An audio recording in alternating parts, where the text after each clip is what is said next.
All right, US President Donald Trump has once again stirred global debate with his comments on third world countries, saying the United States must pause migration from what he calls failed nations. But what exactly does he mean by that is the big question.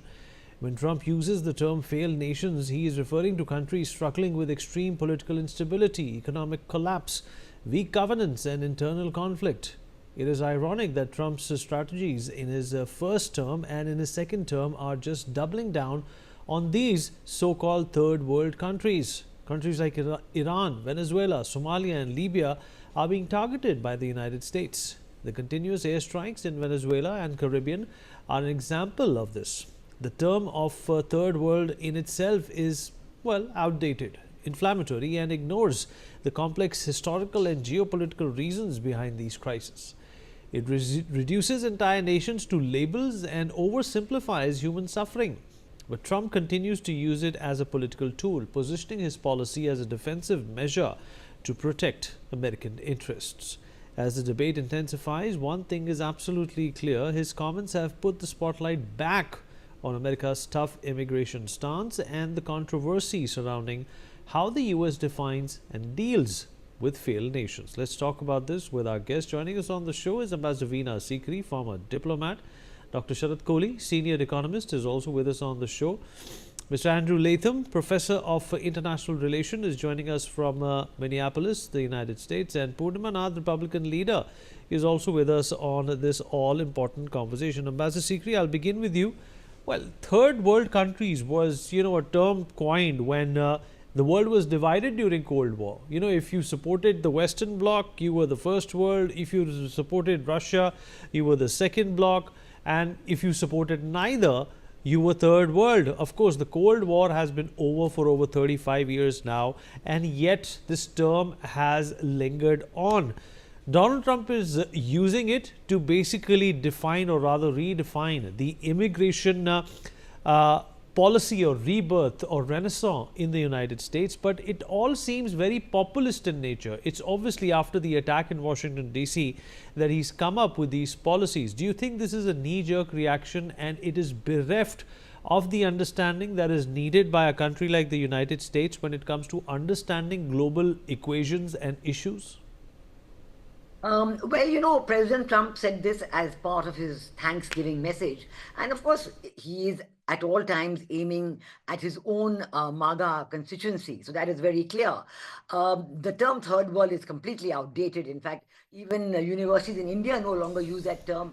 I remember there used to be an Academy of Third World Studies in Jamia Millia Islamia. Even that changed their name to Academy of International Studies. So that third world term is very outdated. But I think specifically what President Trump seems to be referring to is that in June of this year, there was a similar another terrorist attack in Boulder, Colorado.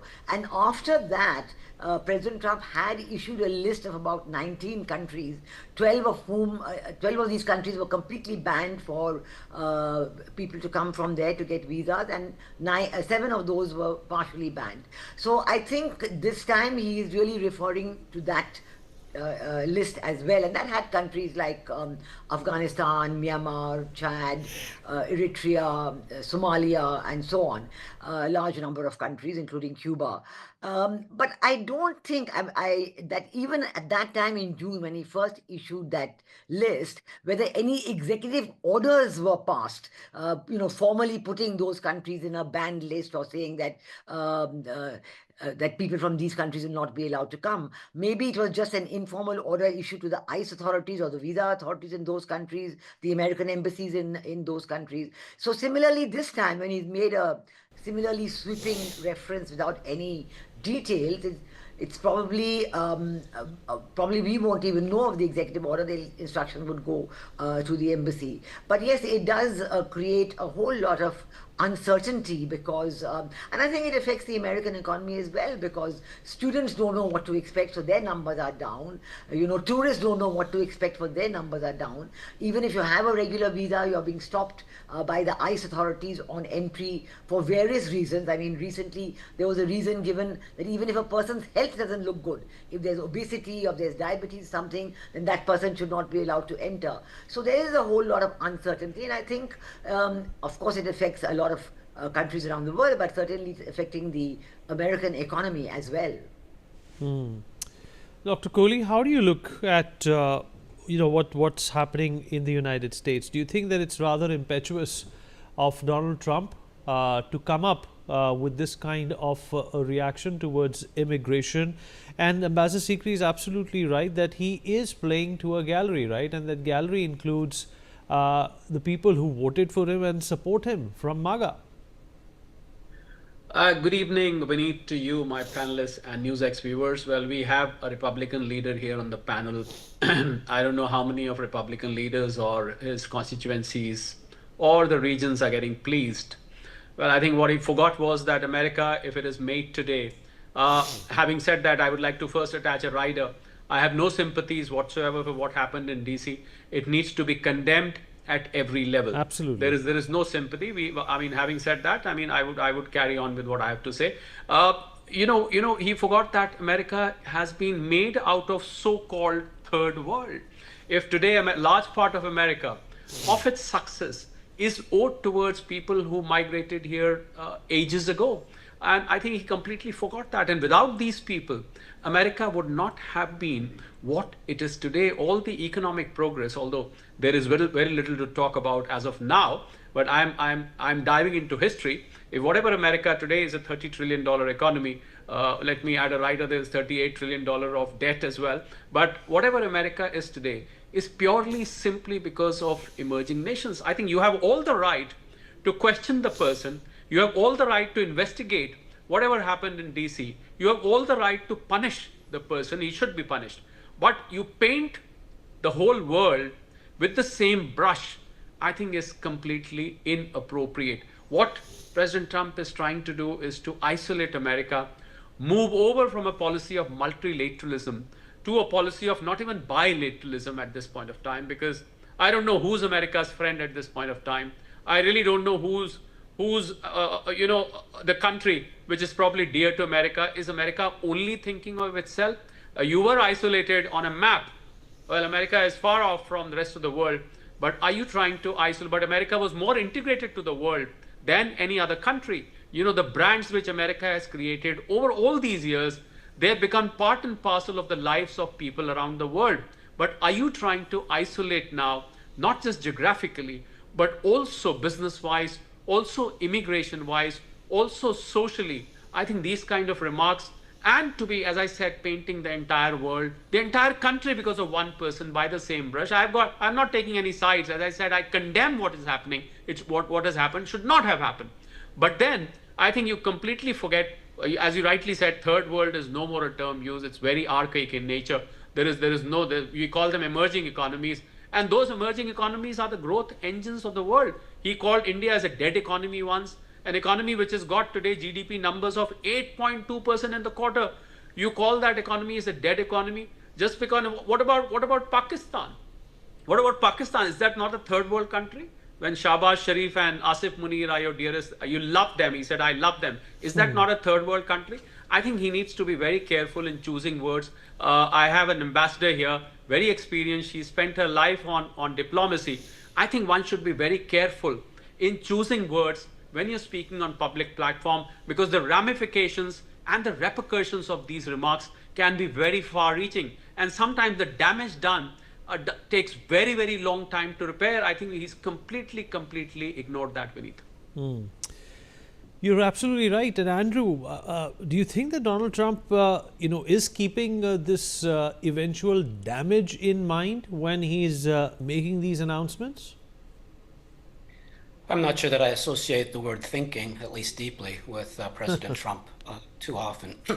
I will say this, partly in his defense, although not really. I think many people on the progressive side of the political continuum in this country thought they had put some of the worst elements of American history and culture behind them, and they haven't. This is not the first time Americans and American presidents have decried the evils of migrant populations. The Irish in the mid-19th century, they had an evil religion, Roman Catholicism. They were terrorists, they were drunks, they were thugs, they were lazy. A little bit later, the Italians, and then the Poles and other Central and Eastern Europeans.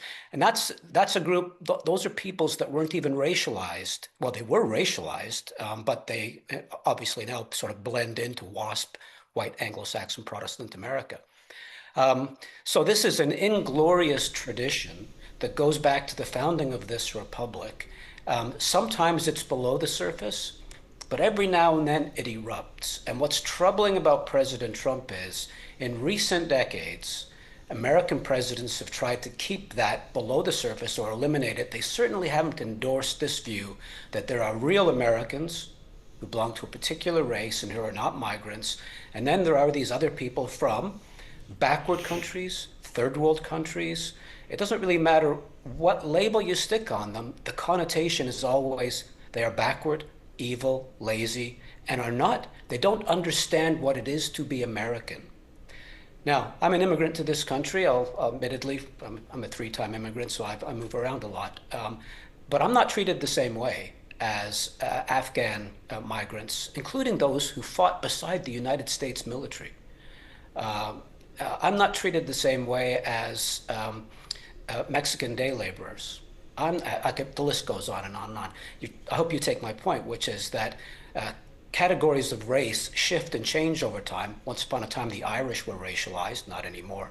But there's always this powerfully resonating racial framing that certain political entrepreneurs and actors can use at particular moments in American history to whip up their base in a way that is ultimately very, very, not just destructive, but frighteningly destructive. You're quite right, and that's a great perspective to include in this argument. Purnamanath, Donald Trump, of course, once again, ruffling feathers in his unique way, the only way he can. What do you make of it? Thank you so much, Vinit, for having me. First of all, this particular incident that this comment came across, and we Hindus don't condone violence. And as a Hindu Indian American, I must say that we don't align with this kind of violence. We are not the one who's actually causing anything in any country that we have called our home. But unfortunately, if we actually look at Donald Trump's history, he's the master of name calling. He has called so many labels in terms of, let's say, crooked Hillary for Hillary Clinton, little Marco for Marco Rubio, who's his Secretary of State right now. Several names like Sloppy Steve for Steve Bannon and things like that. Sleepy Joe for Joe Biden. And then he called India as a dead economy. It's not just that, but pollution, dirty. India is not really doing well. It's a poor country and etc. like that. And on top of it, he recently called Russia as a paper tiger. And they're broken. They're broken, and they're not going to do it. They're not doing well, and all kinds of stuff that he comes up with. And basically, the MAGA base takes that and expands it from there on, and it becomes very dangerous for a person like that who's not an immigrant of white-skinned European descent. And they literally it mutates into a hate campaign for people like us. So who actually did he call third world country? Did he not remember that America was the one actually invaded Afghanistan? Did he actually not remember that America is actually planning to invade Venezuela next? Did he actually not remember that America is the one who's actually invading literally countries after country, whether it is Sudan or Syria or Iraq or Afghanistan or any other country? The threatening and the bullying and the insult that is going on constantly, daily basis, from morning to evening and night, is non-stop. And that's not just happening sporadically here and there, and you can assume things, then you can actually come up with ideas saying that, oh, he may have meant something. There's nothing to discuss about. He's exactly saying what he's meaning, and his words, it's not just for MAGA base. He thinks that he can actually use those Truth Social as a political base, and as also a formal base to promote his idea to make America great again. But how do you make America great again when our president itself is talking like that, looking down on our people? Do we, as a Republican, as an immigrant, as a legal immigrant to this country, do we say the shooter shouldn't be questioned? But we also have to ask this question: why is he actually pulling down every immigrant in this particular case, which is a third world country? If America actually didn't align with the British at the time of partition of India, Pakistan, today India would have been the one of the top country already. We wouldn't be in this country coming here for a job or education or anything like that. And this is an insult to me and every single Indians and every single immigrants who is not a white descent. And to me, that doesn't actually build any kind of alliance in the world. I don't know who is he pleasing. And I'm worried that the midterm is something that we are going to be losing already. Recent name calling he has actually done to Marjorie Taylor Greene was Marjorie Traitor Greene, and because she didn't align with President Trump, she actually pulled back and said, "I'm sorry, I went into the toxic politics. I'm not going to do that anymore." And she's resigning. I think January 5th is her last day from Congress. But this is something that we have to pay attention and call out, because President Trump is sitting in a very powerful position. He shouldn't be abusing this particular position in order to push division in the world. And to me, this is where I draw my line as a Republican. I've supported this man for 10 years, constantly, with all kinds of label that came across to me. People called me fascist for supporting him, but I didn't support. I don't support what he's doing. I don't support his name calling. I don't support his militarization of the streets. I don't support his terrorizing the world. I don't support invading other countries. I don't support calling the non-white, non-Christians as non-American either.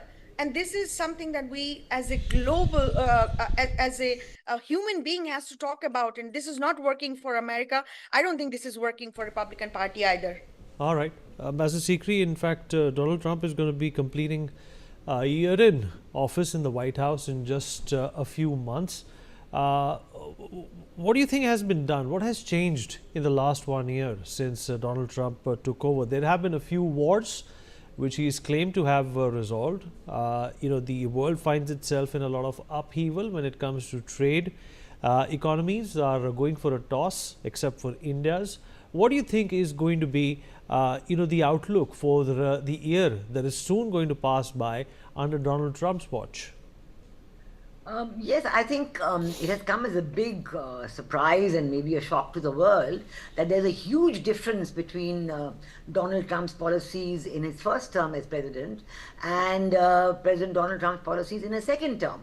So I think the sharp change has left everybody bewildered. Maybe, as we have spoken already about the MAGA constituency, that is his core base of support and from where he got all his votes. So he is saying everything that he thinks they will be pleased with. But I don't think that, judging from the popularity and the poll results that are there, that even among the MAGA constituency there has been a falling off. I think largely because of the sudden twists and turns. I mean, when the big beautiful act came into being and the policy of tariffs came into being, there was enough discussion even within Republican circles about the value of using tariffs as a weapon, to weaponize foreign policy, to weaponize trade through the use of tariffs, whether it would yield results, both in terms of the relationship goals you want to achieve and in terms of the benefits for the American economy. And I think that more and more as time goes by, it is proving to be that it's not going to help the American economy, the tariffs, because it does cut both ways, and eventually the cost is borne by the American consumer. and that is why there's been a problem with the American economy. So I think all of America is getting used to this, and so is the rest of the world. With India, we have seen that we have been very calm and collected about it, but we've been quite firm that we are not going to allow for a discriminatory policy. We do not want that. For example, purchase of Russian oil, the extra 25% tariff on India for purchase of Russian oil is quite discriminatory as compared to the no tariffs on either the European Union countries or China, who are buying much larger amounts of Russian oil. And I think that India's patience and firmness on this, you are seeing results of that. Let's see what Fair we enough. will hear All right. before the end We- of this year. So I think that the whole world is getting used to it, but I think one has to wonder first and foremost whether it's of benefit to America as well. That is the first question, that whether it's going to yield that many trillions to overcome the debt of the American economy, or whether it's going to bring prosperity to certain sections of the American economy. And I think the business against the immigrants, again, this is a complete sharp reversal Fair enough, from ma'am. what President Joe Biden was doing. But I think at a certain point, you have to, I think, call a pause to it. Otherwise, it creates chaos everywhere. Fair enough. We have run out of time. Appreciate everyone who joined in and weighed in on this important conversation. Some breaking news coming in now. Well, the